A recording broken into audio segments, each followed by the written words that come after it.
Hello, everyone. Welcome to this live stream this afternoon, Friday afternoon. It's Focus Friday.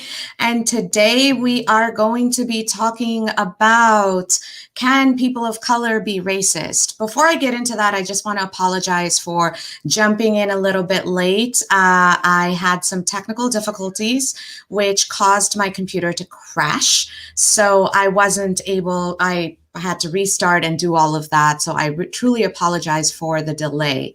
With that being said, I really want to talk to you today about, can people of color be racist? Now, this is going to be a little bit of a journey through history and a little bit of self-reflection and some thoughtful consideration. So if you have comments, please put them in the comment box so I can address them as I go through this. This is definitely not a live stream where I just want to be pontificating to you. This deserves to be a full conversation, so please feel free to participate. With that being said, let's get into it. Can people of color be racist? Well, from an evolutionary and global historical perspective, yes. But in the modern and especially American sense of race relations and racism, no, but sort of.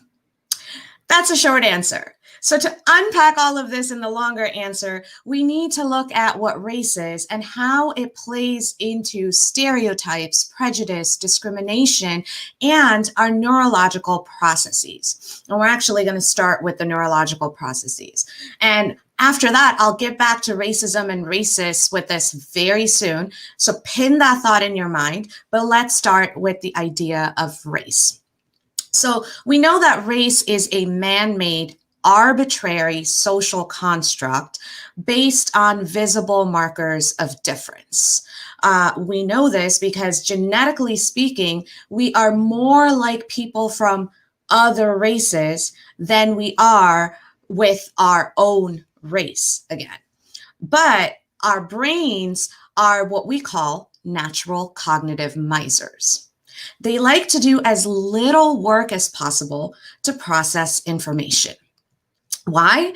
Because, well, first of all, information processing takes a ton of energy for our brain.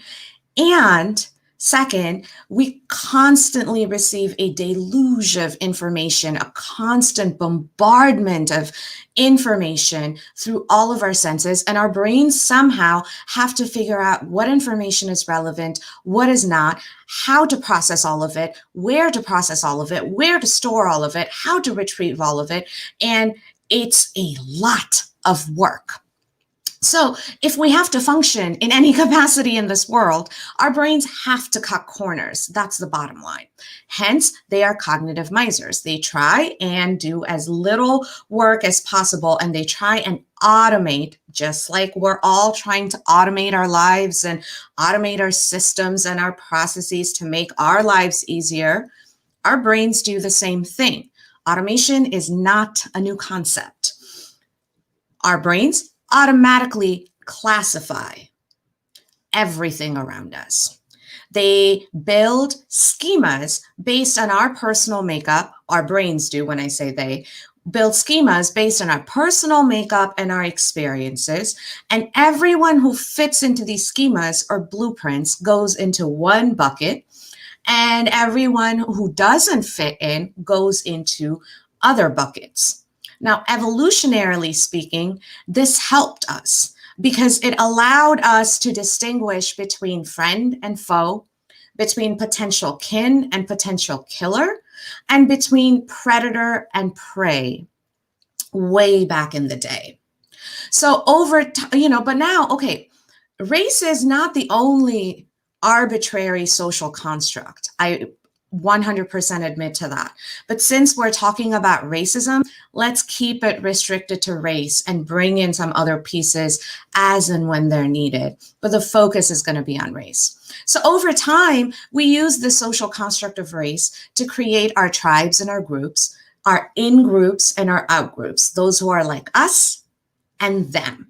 So the us versus them dynamics. We created these us versus them dynamics, and those determined our relationships, who we married, who we were friends with, who we helped, who we hurt, who we ruled, and of course, our power dynamics and our power structures. And all of this is because that's how our brains work, right? So that's the neurological processes. Now let's talk about stereotypes, prejudice, and discrimination, because that has a lot to do with racism and whether, we're being racist or not. So since we understand a little bit about neurological processes, because of the way our brains automatically classify things and people, coupled with our personal experiences and observations, we stereotype people. Now, stereotypes are inherently neither bad nor good. Stereotypes are just thoughts. They're overgeneralized thoughts. They can be positive or negative depending on what you do with them or the context in which you use them. For example, if you think about the stereotype, Black men are huge. Well, there's some truth to that. Some Black men are really tall and built to kind of look huge, however you want to classify that, but not all Black men. Obviously not all. So it's a way too generalized classification. Another example, most Indians are either doctors or engineers. Now, putting aside the entire Indian educational system that has perpetuated that for decades, there is some truth to that. Right? But obviously it's not the whole truth, because not most Indians are not actually doctors or engineers. Many Indians can be doctors or engineers, but we have lawyers, business people, social workers, psychologists, psychiatrists, healthcare workers, teachers, educators, speakers, innovators, scientists. Across the board, we have a whole gamut of Indian people who are neither doctors nor engineers. So obviously, there's some truth to that stereotype, but it's not the whole picture. So stereotypes on their own there's no sort of feelings associated with them. They're just thoughts. But at the end of the day, what stereotypes do is they diminish the diversity and the intersectionality of the person or people we're stereotyping. So that's the truth. But again, inherently, stereotypes are just thoughts. Now, when feelings get associated with a stereotype, that turns into prejudice. Prejudice is an attitude. It means you feel a certain type of way about the stereotype and the people you're stereotyping. So you can be positively prejudicial towards someone. Like, for example, saying something like, I only go to Indian doctors because they're the smartest and the most polite out of the bunch. That's a positive prejudice, but it's a prejudice nonetheless. It's a thought that has a feeling or an attitude associated with it. You feel a certain way about it. Most often, though, prejudices are negative. For example, going back to the Black men stereotype, the stereotype is Black men are huge. It turns into prejudice when you say Black men are dangerous because they're huge. And we know how harmful that prejudice is. Black men are dangerous predators because they're huge. We know how harmful that prejudice is. Prejudices play into power dynamics, which is a critical part of racism, because stereotype is a thought, prejudice is an attitude, and discrimination is action based on that prejudice. Racism is discrimination. Racism is discriminating action that demeans the value and the worth of the other human being, right? According to Oxford Dictionary, and I'm going to actually read this right off of my notes, racism is prejudice, discrimination, or antagonism directed against someone of a different race based on the belief that one's own race is superior. So racism is a nasty beast that requires two things: prejudice and power or authority, because it's in the structure of one party being dominant and the other party being a subordinate. Or in other words, one party feeling like they're superior or a better human, and the other, and them thinking, their belief that the other party is inferior or less than human or less than optimal human based on this arbitrary marker of race.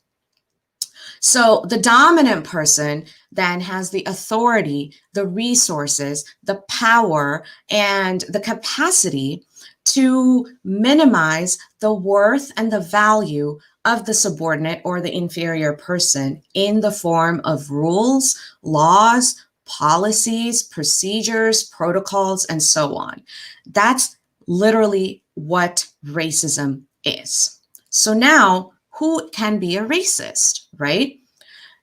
Based on this definition, technically, any person who has the power, authority, and resources to make the rules and norms that make others feel less than because they believe, because a person enforcing the rules, the dominant person believes they are more than, that they deserve more than, that they are better than.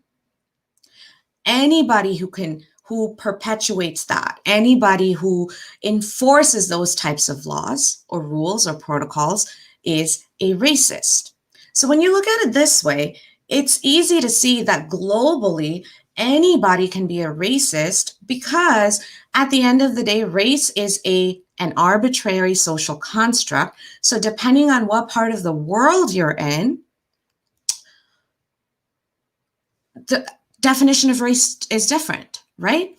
So based on that, a great example of this is looking at how the caste system evolved in India. Right now, the caste system is an interesting mix of racial constructs as well as class constructs. But just looking at it from the race perspective, it's easy to see how Indians who are in America considered people of color can be extremely racist, right?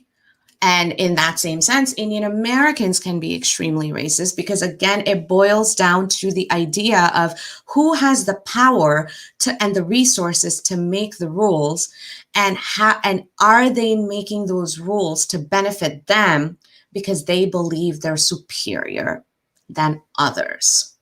So again, a great example is how the caste system evolved from just a social classification into this birthright, pardon my language, but BS that it is today.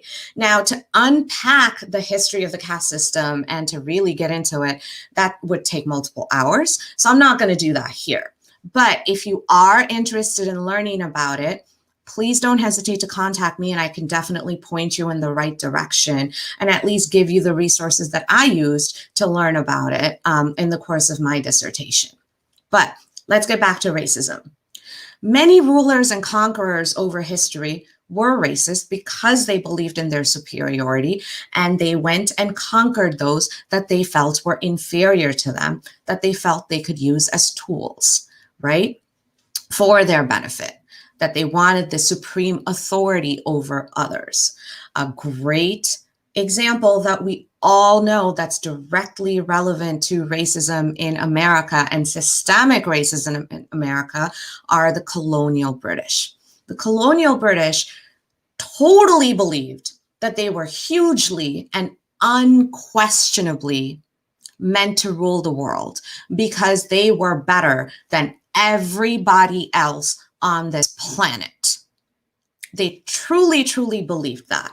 So all of their policies, laws, norms, actions, procedures, protocols, all of them were predicated on benefiting them at the cost of hurting others.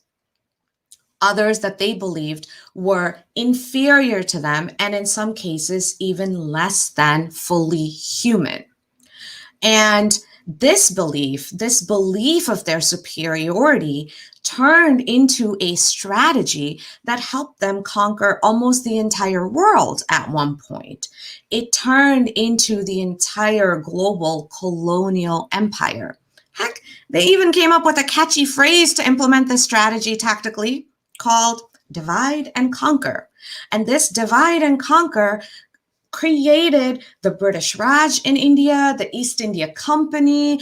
It brought pilgrims to America. And it's, and that's what brings us to America and American history, really, because this belief of superiority, this racism, is what led to the genocide of Native American peoples. This racism is what created, built, and grew America on the foundation of slavery. It was this racism that created all of the structures and institutions that we currently operate in, the language that we consider proper, the standards that we consider professional, and the credentials that we consider credible. All of these stem back to those colonial beliefs. And that's where systemic racism comes in, right? Because America was created and built literally to initially benefit only those few who believed they were superior and that they deserved to be entitled because of it, at the cost of everybody else. So the colonials and early pilgrims were racist, no doubt about it. Anything that happened to marginally benefit those who weren't white in the early years of American history, those policies weren't made with the others in mind. They were made because they somehow economically or in terms of power still benefited the elite few. They still benefited those in power. So with all of this history, let's get back to the original question. Can people of color be racist? Yes. Globally, yes.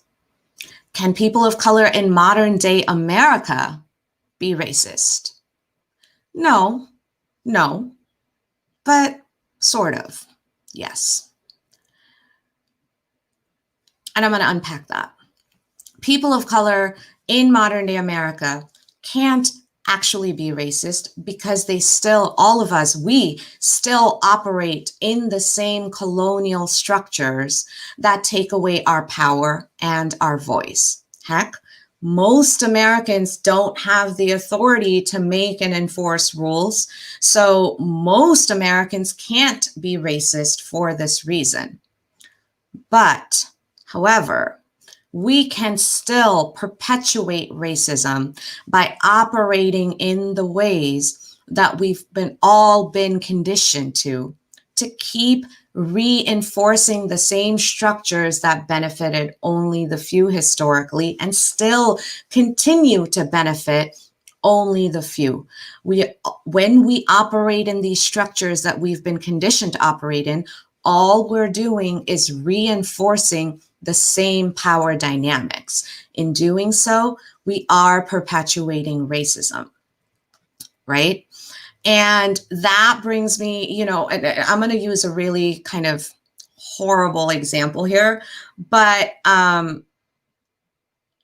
it drives the point home. So I'm going to use this example.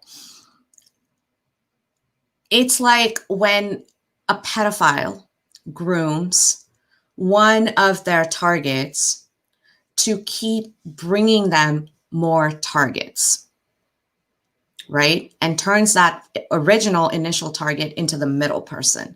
Now, is that original target a pedophile?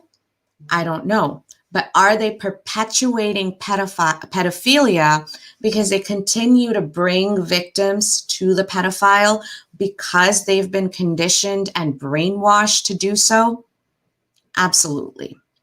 So when we continue to operate in the same structures, we continue to perpetuate racism. Does that make us racist? Again, no, but sort of, because we've been brainwashed. It's complicated there. When we continue to feed into the same educational systems that have erased the real histories of the indigenous peoples, of African American slaves who were brought into this country, of Hispanic peoples that came into this country, of immigrants that came into this country, when we erase their histories and put this conditioned narrative over it, we continue to perpetuate racism. When we keep adhering to the same standards of professionalism that about, natural hair is not professional, putting a bindi on is not professional, so on and so forth, we continue to perpetuate these systems of racism, right?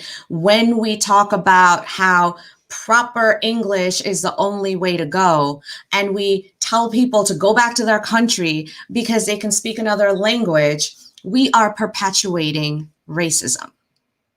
And in doing so, we are continuing to reinforce the systems of racism that have been built long before us that don't benefit us. And that is why an anti-racism framework is overdue and critical right now.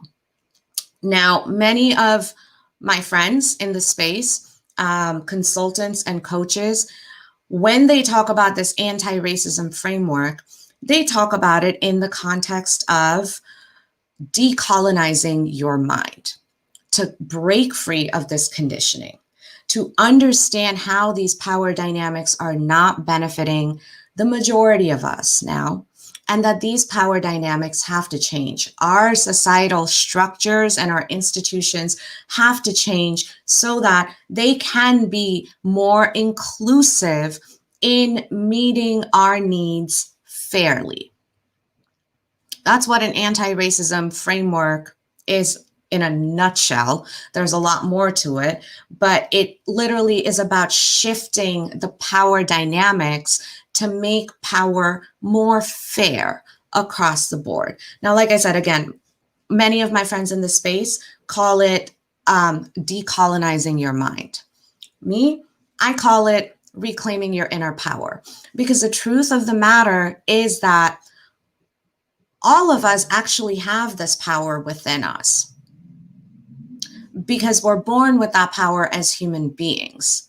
As human beings, we are born to learn and grow and evolve. But when we fall into these conditioned silos because we get brainwashed, we think our power gets taken away. And yes, from an authority perspective, we may not have the power to enforce rules, but when we reclaim our inner power and when we come together collectively, that's when we can make the systemic changes necessary to change the power structures.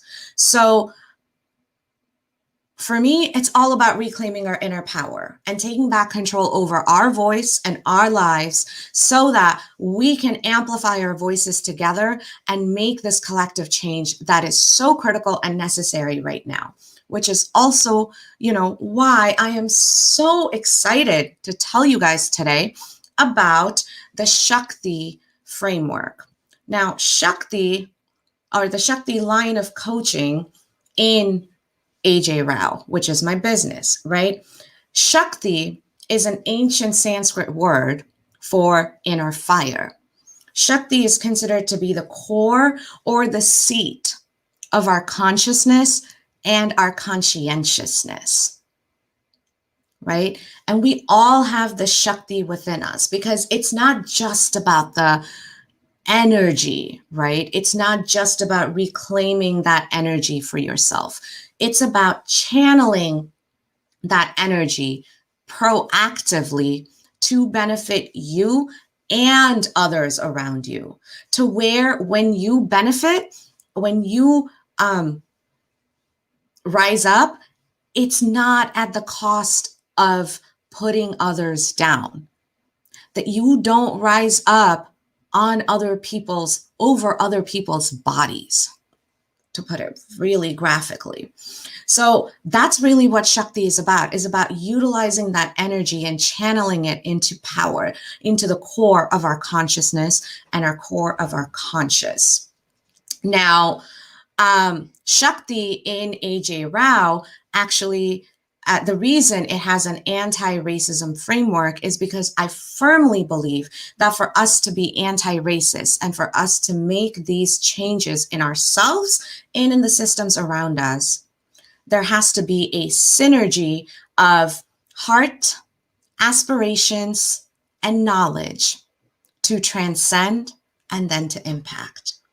Think about that. Shakti, synergy of heart, aspirations, knowledge to transcend and impact. That's what Shakti stands for in AJ Rao, in the coaching, right?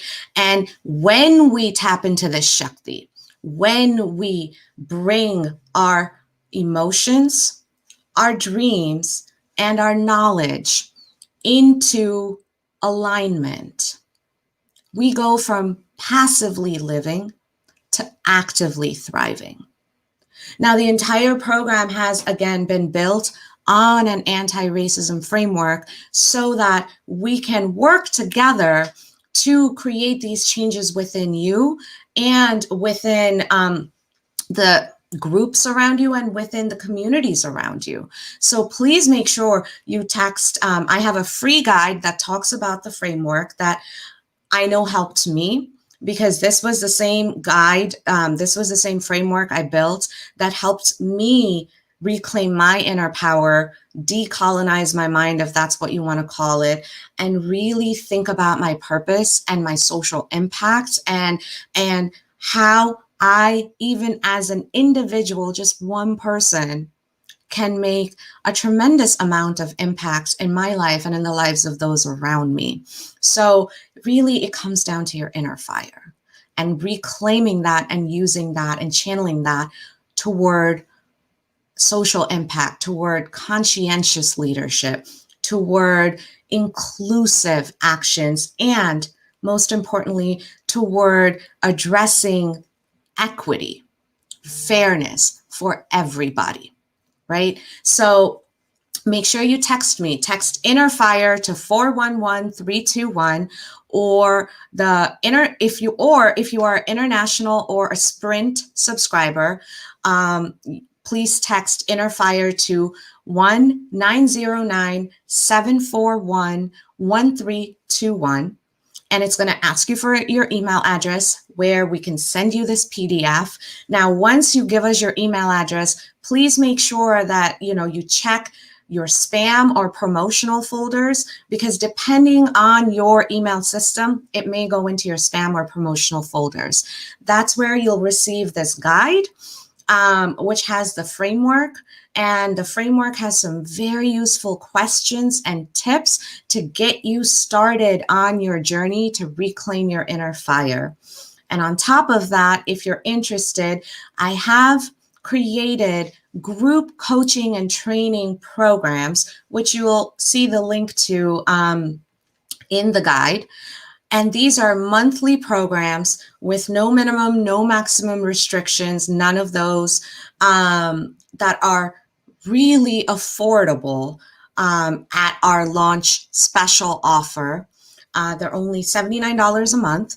And the reason I did that is because when I got into the coaching world and when I became a coach, a lot of what I was getting was, you have to focus on the high ticket clients. You have to focus on those who can afford to pay you $5,000, $8,000, $10,000, $15,000. Don't ever let anybody tell you they can't afford you, because then you'll be doing them a disservice, because what you're going to be telling people to do is you're going to teach them how to pull them up by their bootstraps. And frankly, at AJ Rao LLC, me and my entire team, we find that language insulting. To ask someone to pull them up by their bootstraps without even seeing if they got boots on or not. And that is the reality of many Americans today because of these systemic structures. And that is why this, and at the same time, we are the ones that could use this coaching and this training and the support to learn how to do the best that we can, given everything that we do have, how to go out and seek resources, how to take care of your mental well-being, how to take care of your energy balance, how to take care of your mindset, how to build leadership skills and leadership presence, which are two entirely different things. And then how to tie all of those together into bold, equitable, inclusive actions. That's what the Shakti Coaching platform is all about. I dismantled all of my old platforms because they did not align with me, and I created this super accessible, super affordable platform for those who need it the most. Because, I mean, let me take a step back. At the end of the day, I can't walk your walk for you, but I can hold your hand if you're willing to walk the walk. And that's really what this platform is about. So please, for your free guide, text Inner Fire to 411-321 or to 1-909-741-1321 if you are an international subscriber or a Sprint subscriber. This text educational service is provided by EcoFiles, which is registered. You can also text help to 411-321 if you need any help, or stop if you wanted to stop. And standard message and data rates may apply. That is a standard disclaimer I do have to give, so please keep that in mind. And so let's walk this walk together, y'all. Let's reclaim our inner power, and let's channel that power collectively towards building our society and our futures into a more equitable and intentionally inclusive space, for our sakes, for our kids' sakes, for everybody's sakes, right? So that's about it for me. I hope you enjoyed this, and I will be back on Monday with another live stream. Thank you so much. Have a wonderful weekend.